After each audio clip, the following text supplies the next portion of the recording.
If the season ended today, Raheem and Terry would be gone, but since the season doesn't end today, will they win enough games to keep their jobs?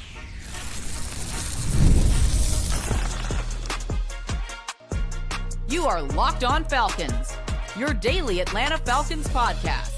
Part of the Locked On Podcast Network, your team every day.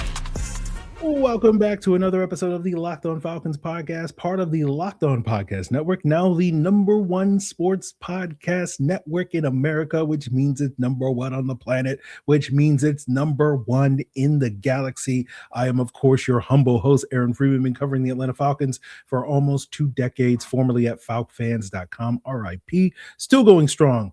That's the humble host of Locked On Falcons, your daily Atlanta Falcons podcast.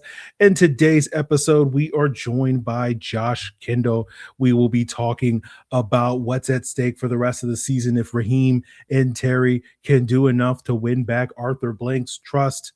What do the Falcons do at quarterback next season with Michael Penix coming off an injury? And if Kirk Cousins is a legit bridge option, that's the most expensive bridge in the history of the world, right? And possibly even the galaxy. And what's at stake for some of these young players on defense, including Cobee Bryant, to finish out this 2025 season. But before we get there, I want to let you guys know that today's episode is brought to you by FanDuel. If you want to be right in the middle of the action this season, visit FanDuel.com and place your NFL live bets all season long. So let's jump into that conversation with Josh Kendall, who covers the Atlanta Falcons for The Athletic right now. And so, Josh, let's jump into sort of the big topic surrounding the Atlanta Falcons, sort of what's at stake for the rest of the season, particularly for the Falcons head coach and general manager, who seemingly are on the hot seat. There's been a lot of reports and rumors over the last few weeks about, whether or not they're as good as gone as some various NFL insiders are reporting, or if they are still in the position to, win over Arthur Blank. We've seen reports suggesting that Arthur Blank will wait till the end of the season to evaluate it also. I'm just curious, how do you sort of see the wind blowing? Do you feel like a decision has been made, or is there an opportunity for both Raheem Morris and Terry Fontenot to kind of, win over Arthur Blank over these last 3 games? I don't think a decision has been made. My read of the situation, though, is that they, if the season stopped right now and Arthur Blank had to make a decision, they would be gone. I feel like they're in a position where they have to play themselves back into contention, so to speak, Raheem and Terry individually. They are very much fighting for their job. I think Thursday night was important. It was a national TV game. You're down by 2 touchdowns. You show some fight. You beat an NFC South team. You see Kyle Pitts maybe becoming the Kyle Pitts that Terry Fontenot told you he was going to be 5 years ago. You see a couple of things. That's a good first step for Atlanta. Now, and they have another opportunity on Monday Night Football, kind of a primetime market against a really good team. So I don't think it's a done deal, but I think that Raheem and Terry are, have to stack some more chips in their favor in the last month, and that's not going to be easy. Yeah. Is it as simple as winning games, or is it, does the quality of the win sort of matter in your eyes? I think the quality of the win matters. I mean, I think beating the Rams would be more important for them than beating the Cardinals. Although a loss to the Cardinals would be maybe equally damaging to win over the Rams. But I absolutely think it matters to prove that you could potentially, especially that Rams game. I mean, they hired these guys because, in part because this is what you do. You hire from the Rams. You hire Sean McVay's people that know Sean McVay, and everybody lives happily ever after. It certainly hasn't worked that way. It hasn't worked that way with Zach Robinson. It hasn't worked that way with Raheem. It didn't work that way with Jimmy Lake. So, you've got to, if you're the Falcons and Raheem and Terry specifically, do everything you can to erase the idea that we are, the stepchildren of the Rams coaching tree. And, the best way to do that would be to beat a Rams team that will have something to play for, likely. I mean, this is a team that's probably playing for home field advantage. They won't come in here having taken their foot off the gas. So I think that dichotomy especially throwing in the fact that the Rams will be playing also to improve their first-round draft position from the pick that they got from the Falcons in the James Pearce situation, et cetera, et cetera. So I do think that's a big moment. I guess, it's hard to say with hypotheticals because obviously if they can, win 2 out of their next 3 or whatever, it looks a little bit better than, how things sort of stand today. But you sort of talk about, being those Rams offshoots. But like for me, I guess none of the promises and the big swings that the Falcons have made outside of that James Pearce pick, I guess you could say, outside of the Jeff Ulbrich hire, have really delivered. And so if you're Arthur Blank, you're sort of weighing that, and does it feel like you're taking kind of another big swing on this regime going into a third year? Or is it just simply, I know that's been a topic I've heard other people discuss, where it's like it's the kind of the fair thing to do to give these guys a third year.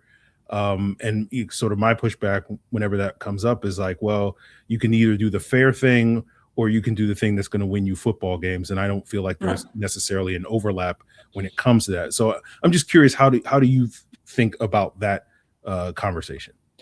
I think you're exactly on it. I think that this is the crux of the argument. For me, the most damning piece of evidence against Raheem and Terry is that for the last 2 seasons, everything that they believed about their team, the most important things that they believed about their team were incorrect. They believed that they were a quarterback away and that quarterback was Kirk Cousins. That was not right. They believed that they just needed to shore up the defense. We're going 2 years ago now. Shore up the defense because Kirk Cousins was going to take them over the top, so they give away future assets for Matthew Judon. They signed Matthew Judon and Jeffrey Simmons. Not Jeffrey Simmons. Jeffrey Simmons would have been a big help probably. Okay. Justin Simmons. They weren't. They, to their credit, they acknowledged that. That was a whiff.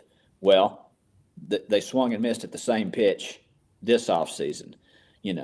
They put a lot of resources into pass rush because they thought, we're going to score a lot of points. We're going to be rushing the passer a lot. All we need is a havoc defense that can take advantage of all these 2 touchdown leads we're going to have, because they thought their offense was going to be good. It is not. They thought their offense was going to be good in large part because they convinced themselves that Michael Penix was can't miss. He may hit, but he is not can't miss. So the big things that this leadership group has told us and has told presumably as well behind closed doors, Arthur Blank, have not hit. That, for me, is going to be hard for them to overcome in the final analysis. Okay.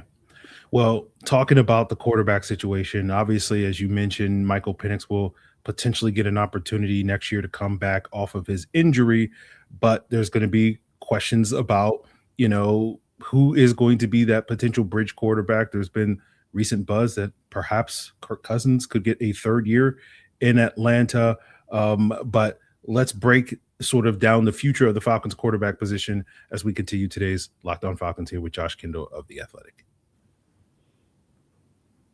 Today's episode is brought to you by Rocket Money. Do you ever feel like your money disappears each month? And I know this time during the holidays, money disappears quite a bit, but, throughout the year, right? You spend a little bit too much on some subscriptions, an impulse buy here, and then you're looking at your bank account and you're going like, where did all my money go? And Rocket Money is going to help you get clarity, track every dollar, and stay in control of your finances, because managing your money shouldn't feel like a second job. Rocket Money is going to take the heavy lifting off your shoulders for you, and you'll save more and stress less. They're going to find subscriptions that you forgot about and help you clean them up quickly. You can also build a budget, get bill alerts, spending notifications. Again, Rocket Money is going to do the heavy lifting. Keep an eye on your wallet, and it's going to make things so much easier, whether it's this time of year or throughout the year. So take control of your finances and cancel your unwanted subscriptions with Rocket Money by going to rocketmoney.com/lockedon today.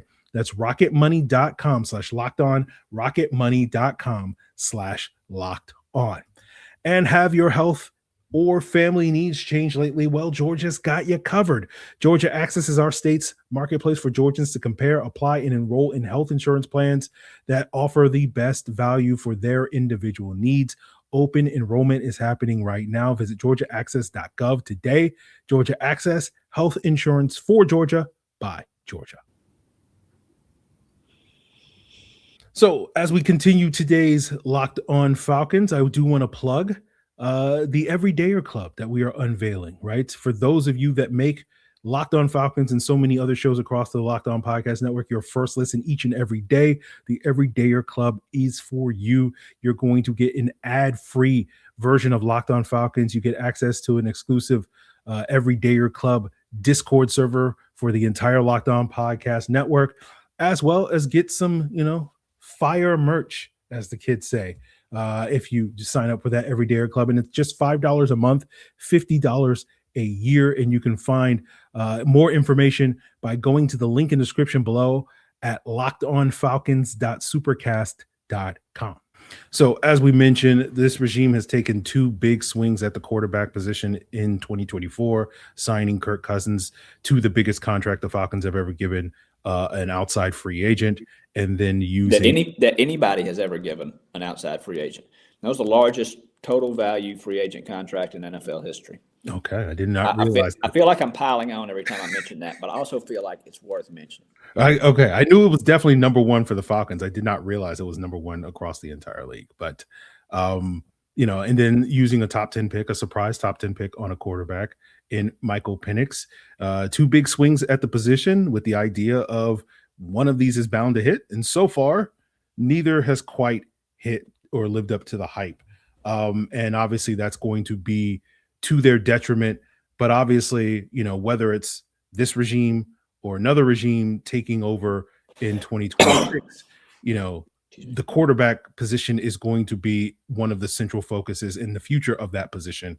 And so I've sort of basically been opining since Michael Penix's injury here on Locked On Falcons that the Falcons, because they don't have that first round pick next year, they don't really have the cap space either, that they're going to basically stick with hopefully a cheaper bridge quarterback as opposed to the most expensive bridge quarterback in the history of sports in next year, and give Michael Penix another opportunity to bounce back off of that injury.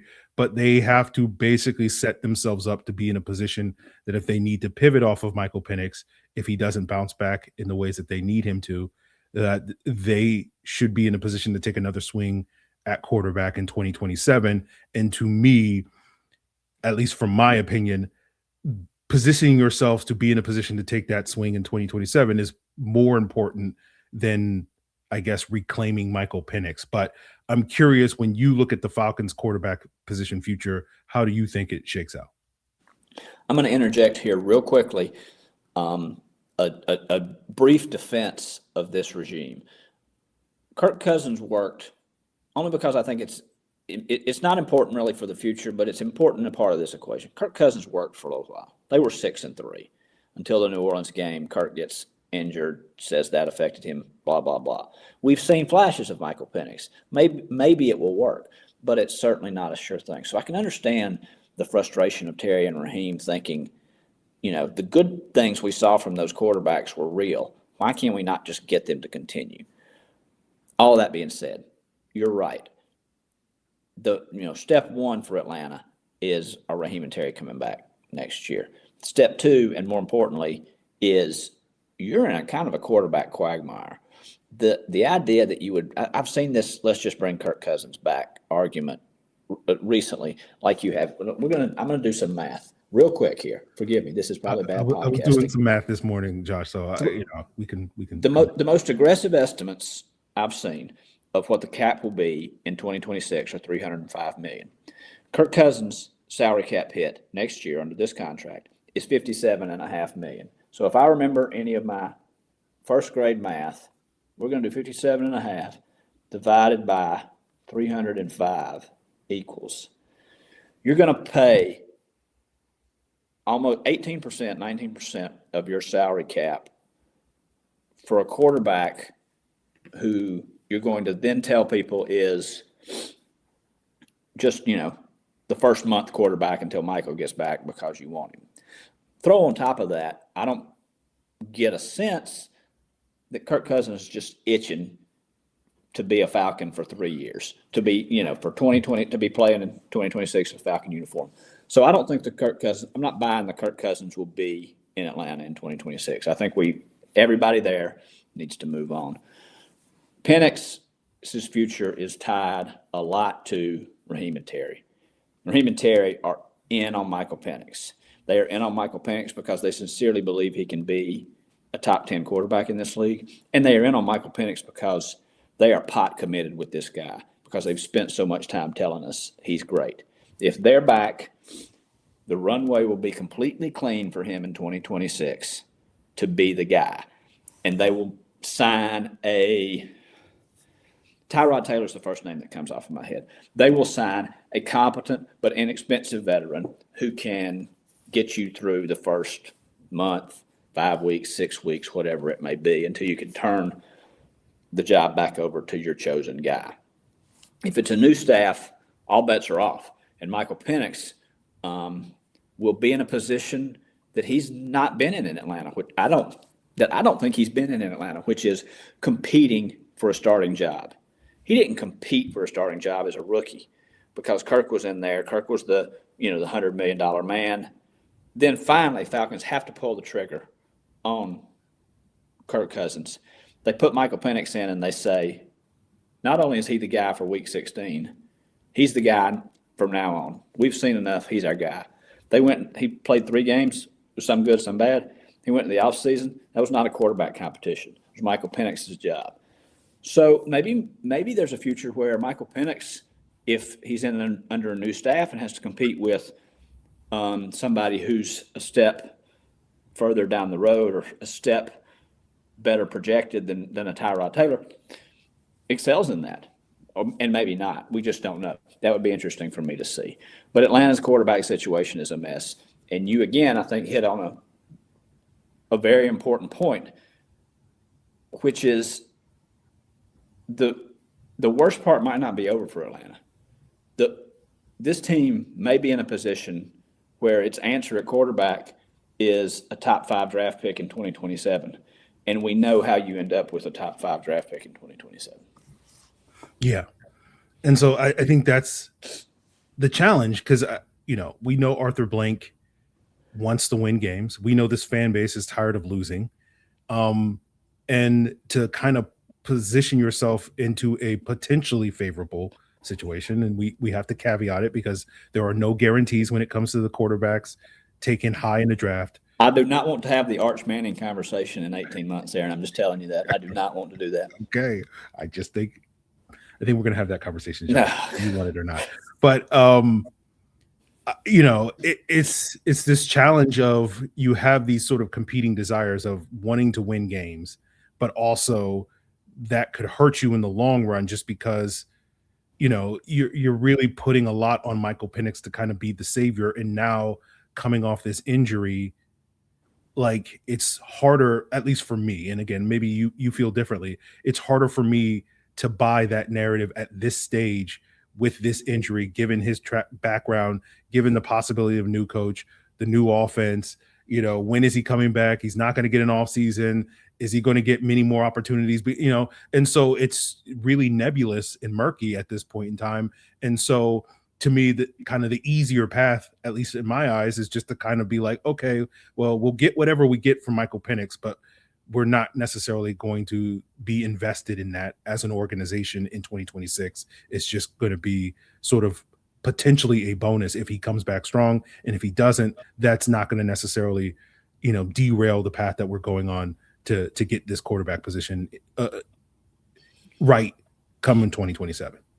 I think what you're saying makes a ton of sense. I don't know that I have less faith / hope / whatever in Michael Penix than I did prior to the knee injury, because the knee injury for me is not new information.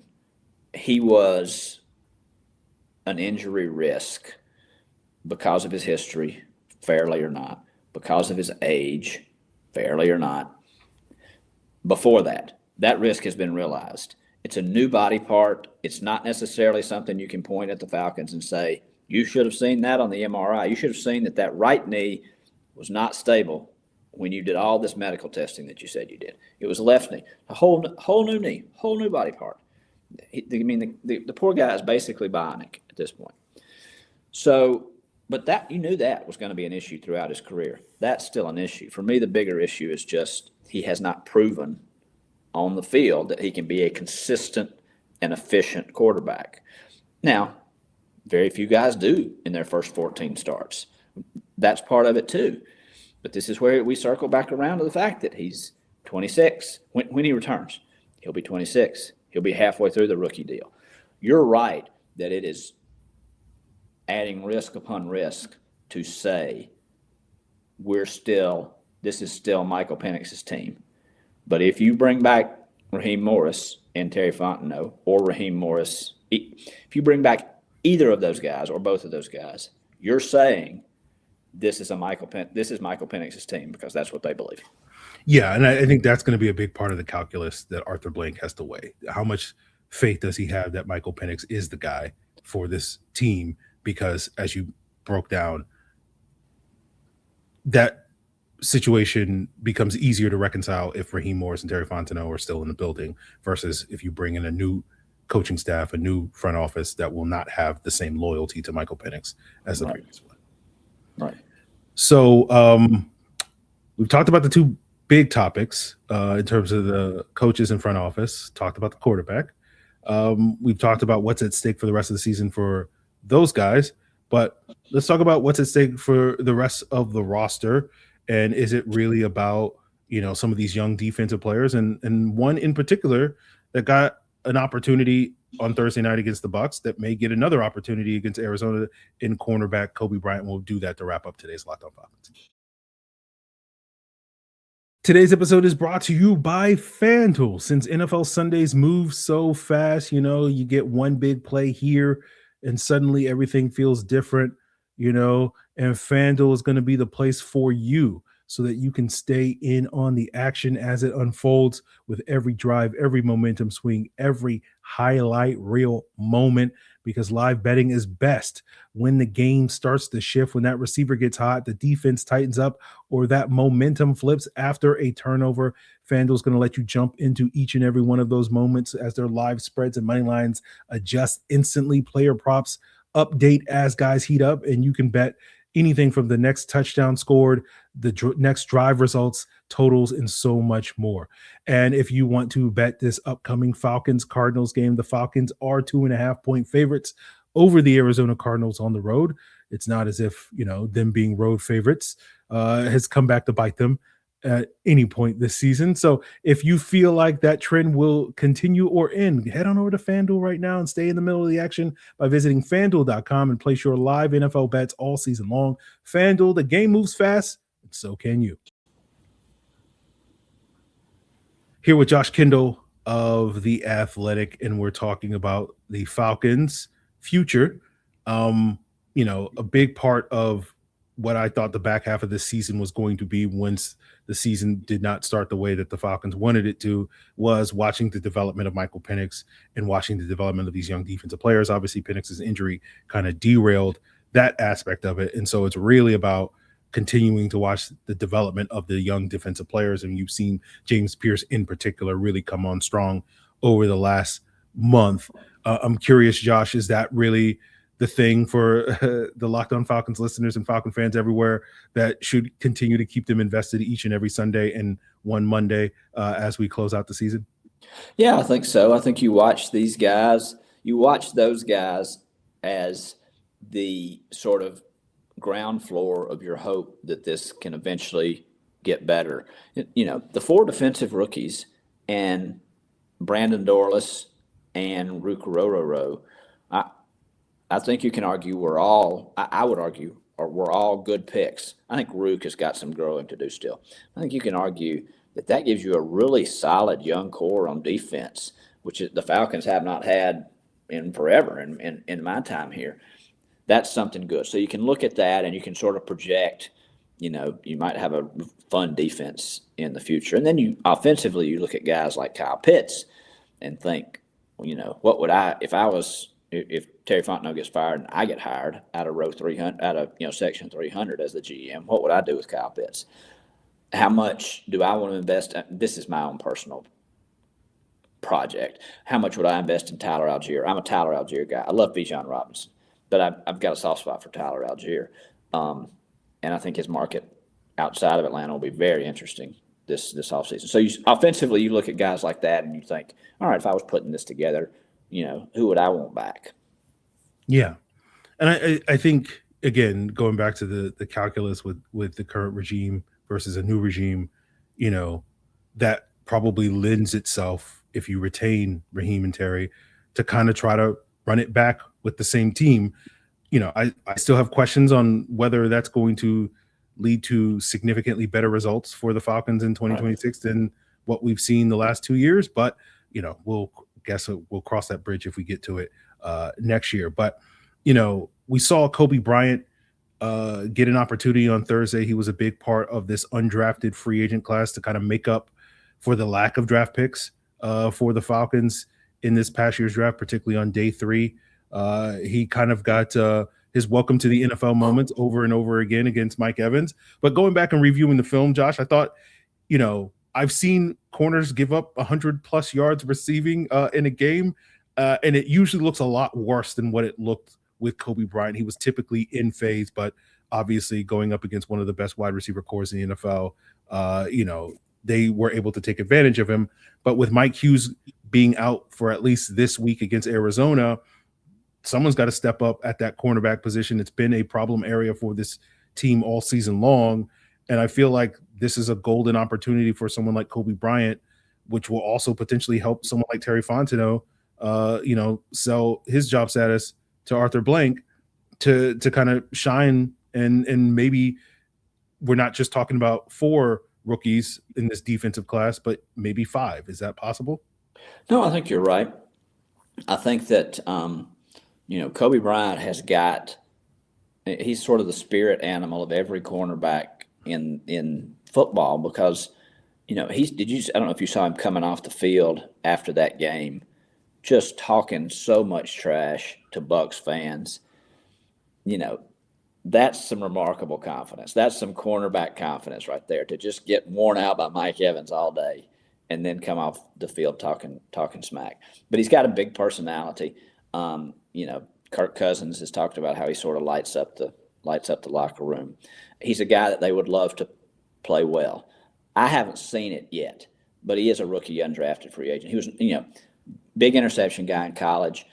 Kind of every college football fan's favorite cornerback, but he was an undrafted free agent for a reason. So I need to see more. And maybe, maybe these last 3 games are an opportunity to see more, and that would put maybe another small chip in the stack of Terry Fontenot and Raheem Morris.